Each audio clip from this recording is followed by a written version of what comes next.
Hey guys, welcome back. We got a few Reptile Room updates. We'll go through all our clutches here, show you a few additions we got. So, we just added a 36 tub hatchling rack for all the hatchlings we got coming out this season. We've already got the 8 that have hatched here. Let's go in the incubator, take a look at these guys. Now I'm keeping them in the incubator until they have their first shed, and they are all in blue right now. There we go, and that is a baby ball. Alright, ball of baby ball. Let's take a look at what we got. Still don't want to fully say until we have our first shed, but we've got this guy right here, or girl. We haven't sexed them yet, which we'll also wait for that till they shed. But this guy right here, girl, is a Pastel Mojave, and then the other one wrapped with him looks to be a lesser pinstripe Pastel. Here we've got another lesser pinstripe Pastel right here. You can tell by the blushing on the head, the bluish eyes, no lesser coloring on the sides here. This guy is a Mojave pinstripe,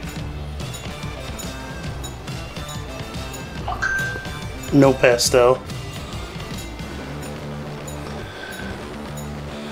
Next up here, and this guy is the little runt of the clutch. He is only, let's take a look, he's only 40.6 grams. So it'll be a little while before we get this little booger up to weight.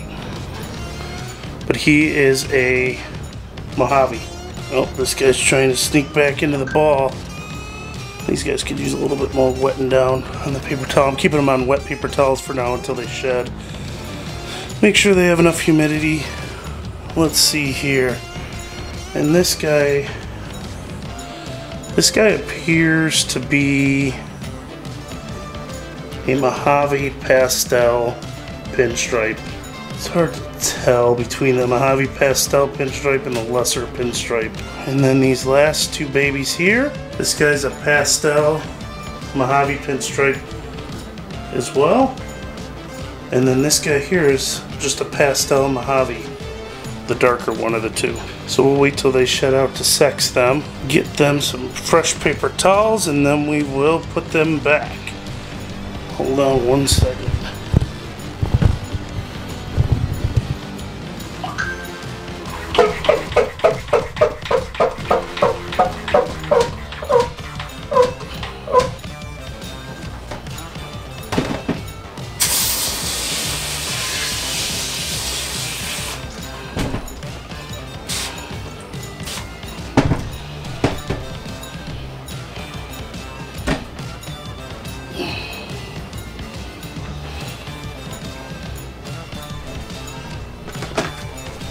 Alright, we got those guys. We got those guys wet down with some fresh paper towels. And we will get them back in the incubator. And I'll leave them in the incubator, like I said, until they have their first shed. And then we will, you can see them there. And then we'll get them put into the rack, that new hatchling rack. So the next one is our most... we'll take a look at this. So I moved Millie and Bruno's clutch into a little bit of a larger egg box yesterday.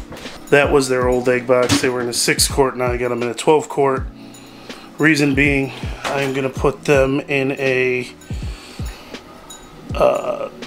the Wise camera in here with them so we can monitor when we start to see them pip. The other thing was we couldn't fit this Easy Hatch tray into the 6 quart with these eggs being attached, so they felt like they were a little ballooned for me with too much humidity or moisture. So I moved them into this one so we could put that lid on, put this underneath them so they don't have that direct contact with that moist light there. This will separate them, and hopefully we'll start to see those shrink in like you typically see ball python eggs. Now, this one here, I don't know about. It does not look good. It's got somewhat of a smell to it. It feels like I can feel a snake in there, but I can't tell if it's moving or not. So we'll incubate till there's no debate, as Audrey learned from snake discovery. But it's got a bit of a scent to it. If you put it right up to your nose, it doesn't stink. But once you leave it in this egg box for a little while and then open it, it accumulates. So we'll just keep that in there until July 12th, and we will cut those eggs and see what we got. Hopefully we have a baby, a healthy baby. We'll see. And then this is our most anticipated clutch. This was Buttercup and Ray. This is the one we're hoping for Het Clown. Well, we know we'll all be Het Clown. Mama was a clown, Blade Clown, and then Ray was a Het Sunset. So we're hoping for Het Clown, double Het Clown sunsets. And these appear to be doing well. No issues, no concerns there as of yet. And those still got a little while yet. They aren't due to hatch until August 1st. So we'll just continue to check in on those frequently. The Tokay Gecko cage is doing amazing. I need to water that down. As you can see, it is overgrown. Their tank is overgrowing like you wouldn't believe. So we'll have to probably trim that down soon. My hope is to, sorry, that's me pumping up the spray bottle. My hope is to put some of these clippings under a grow light and some soil on the side and get them ready for to use in another bioactive cage build in the future. We would eventually have Tokay Gecko babies that we'll have to separate out, and the hope is to figure out what rocket is. And rockets are, I don't know if I told anybody that, but rocket's our red-eyed crocodile skink, and we don't know what he is yet, male or female. But overall, this cage is doing very well. You can see everything there. You've got, I don't know if there's any visible, I can see springtails there moving around. I don't see any ice pods, but I have seen them. They're in there somewhere. And then Charlie and Delta, one of them loves to poop on the front glass. So that's their favorite place to hang out. Get that with some gloves. The joys of keeping reptiles. We'll throw that in the garbage. Now to Rocket. Let's check in on him. See how he's doing. We'll spray his plants down a little. I still haven't decided how I want to decorate this river wall or sea wall. I don't know what you want to call it there, where it divides his water hazard for his water feature from his living area. But he typically, we made this little pile of cork flats for him. He loves hanging out here typically, and there he is, all the way in the back there. Little guy. He's a cutie. You can see his head there. Let me see if I can grab him and give you a good look.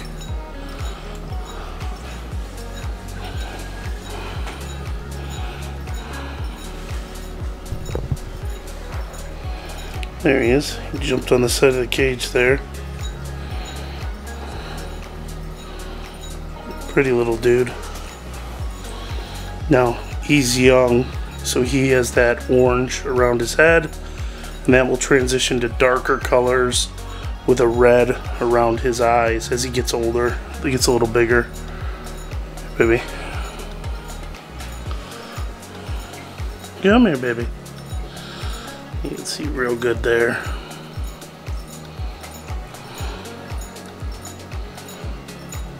And that's Rocket. They look like little prehistoric dinosaurs, don't they? There is a few different type of plants here. Obviously not nearly as overgrown as the Gecko's cage, but we might transfer some of that over. And this one's obviously a lot earlier stages of getting going. Here's Striper. Oh, Kitty Miami face corn snake. It's the first snake we got a few years back when we started keeping reptiles again. He's an awesome little guy. Get a humidity box there, some cold hide, hot hide. He is an awesome little dude. We love him. Bye, Striper. There's Scarlet. Oh, she's getting big. And she is a milk snake. Looks like she's going into blue, or potentially in the process of shedding. She wasn't the other day when I saw her, so we'll see what we get in the next few days. She's feisty. And then Ed. There's Ed.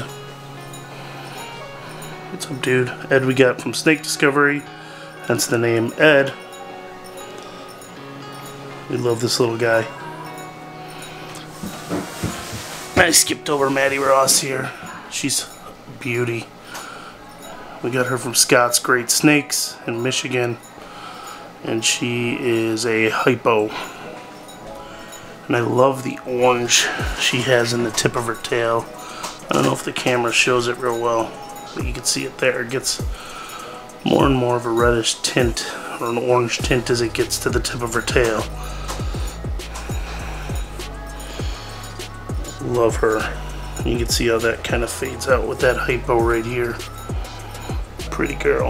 Alright, let's check on Isabella, soon to be mama. Here's Isabella, and she has that glow before she goes. And she is, based on her prelay shed, due to lay around, yeah, she's due to lay July 12th. And that's the exact same day Millie and Bruno's eggs are due to hatch. So, coincidence there. I don't know, you can tell from the camera here, but she is glowing. She's a beauty. We're hoping for some piebald babies out of her. Take a look at Megan.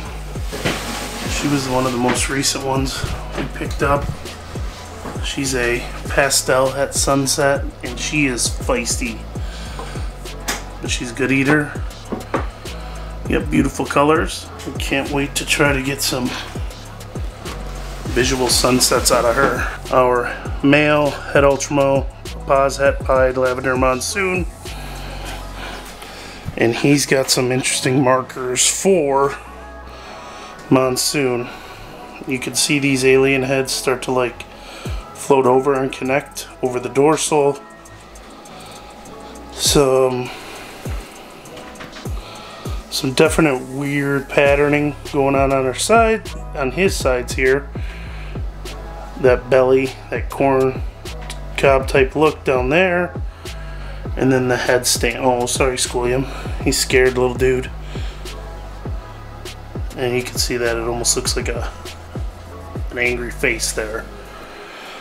So those were the factors that made me think he was a good pickup. Plus, we didn't have any Ultramel, and he is already 600 grams. So he will potentially be ready this year for us. Alright guys, that's all for this one.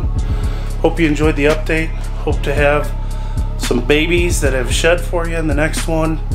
And then we can look at whether they're male, female, and get them up on Morph Market. Then we can hopefully have some eggs soon after that in July here. The question I have for you is what do you think about the Monsoon gene? I saw a video yesterday from Austin at Mutation Creation, and he said they do not consider Monsoon a dominant trait. Or I'm sorry, they do not consider Monsoon a recessive trait. They said with how much visual distortion there is to the pattern and the darkening of the color on a het Monsoon, that they believe it is co-dominant. Let us know down in the comments what you think. Is Monsoon co-dominant? Is Monsoon recessive? I don't know that we'll be able to tell just yet until we maybe get genetic testing or a little bit more working with it here. But I'm interested to see what you all think. Please like, subscribe, share us with your friends, and we'll see you on the next one. Bye.